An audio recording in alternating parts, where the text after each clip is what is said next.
7 मई 2025 रात के 1 बजे और सिर्फ 30 मिनट का ऑपरेशन और पाकिस्तान में आतंकवादियों के 9 ठिकानों को इंडियन आर्म्ड फोर्सेस ने ठिकाने पर लगा दिया। ऑपरेशन सिंदूर पाकिस्तान के पहलगाम आतंकी हमले के बाद इंडिया का एक जबरदस्त और सक्सेसफुल रिटेलिएशन रहा। यह आर्मी और एयरफोर्स का कंबाइंड ऑपरेशन था जिसमें आर्मी के प्लानिंग और एयरफोर्स का जबरदस्त एग्जीक्यूशन था। चलो डिटेल से 3D एनिमेशन से इस ऑपरेशन को समझते हैं। यह है हमारे प्यारे भारत का नक्शा, लेकिन यदि इस मैप को ऊपर से देखें तो यह जो ग्रीन एरिया है इसको पाकिस्तान ने ऑक्यूपाई कर रखा है इलीगली, जिसकी वजह से इसको पाकिस्तान ऑक्यूपाइड जम्मू कश्मीर बोलते हैं। और इस एरिया में पाकिस्तान ने आतंकवादियों के खूब सारे अड्डे बना रखे हैं जहां पर उनकी ट्रेनिंग चलती है।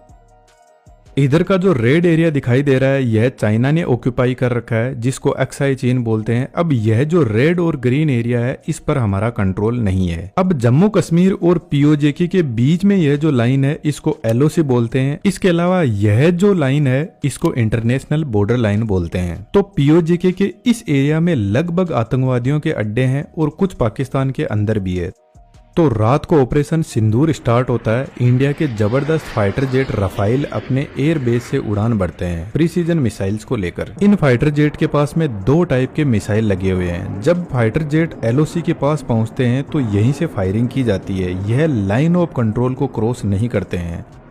सबसे पहले आर्मी लोइटरिंग म्यूनिशंस, जिनको किलर ड्रोन भी बोलते हैं, उनको लॉन्च किया जाता है इसके ट्यूब लॉन्चर से। लॉन्च होते ही यह अपने फिन्स को ओपन कर लेते हैं और प्रोपेलर की हेल्प से आगे बढ़ते हैं। इनके अंदर जीपीएस कैमरा और बहुत सारे सेंसर होते हैं जो रियल टाइम टारगेट को लोकेट करते रहते हैं और यह पिन पॉइंट एक्यूरेसी पर काम करते हैं। यह 1 से लेकर 50 किलो तक एक्सप्लोजिव मटेरियल कंटेन कर सकते हैं। तो हम डायरेक्ट एक कैंप की ही बात कर लेते हैं, जैसे सैयदना बिलाल कैंप। यह पीओके के मुजफ्फराबाद में अवेलेबल है और यह जैश-ए-मोहम्मद का ट्रेनिंग कैंप भी है। तो सबसे पहले लोइटरिंग म्यूनिशंस कैंप के ऊपर जाएगा और ऊपर की तरफ चक्कर लगाता रहेगा। यह इस कंडीशन में 30 मिनट से लेकर 6 घंटे तक किसी टारगेट की रेकी कर सकता है और जो भी इसको रियल टाइम इंफॉर्मेशन मिलती है वह आर्मी ऑफिशियल्स जो इसको कंट्रोल कर रहे हैं उनको प्रोवाइड करवाता है।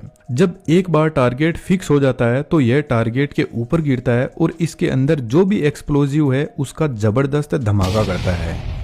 तो लोइटरिंग म्यूनिशंस सुसाइड ड्रोन होते हैं जो टारगेट को डिस्ट्रॉय करके खुद भी खत्म हो जाते हैं। यह छोटे टारगेट को खत्म करने के काम आते हैं। अब हमारे पास में सिर्फ 1-2 कैंप की ही कंफर्म इंफॉर्मेशन है कि किस कैंप को ड्रोन से उड़ाया गया और किसको मिसाइल से उड़ाया गया। लेकिन सवाई नाला कैंप जो मुजफ्फराबाद में एलओसी से 30 किलोमीटर दूर है, यह वह जगह है जहाँ से सोनमर्ग, गुलमर्ग और रिसेंटली पहलगाम हमले के आतंकवादियों को ट्रेन किया गया था। और इसके लिए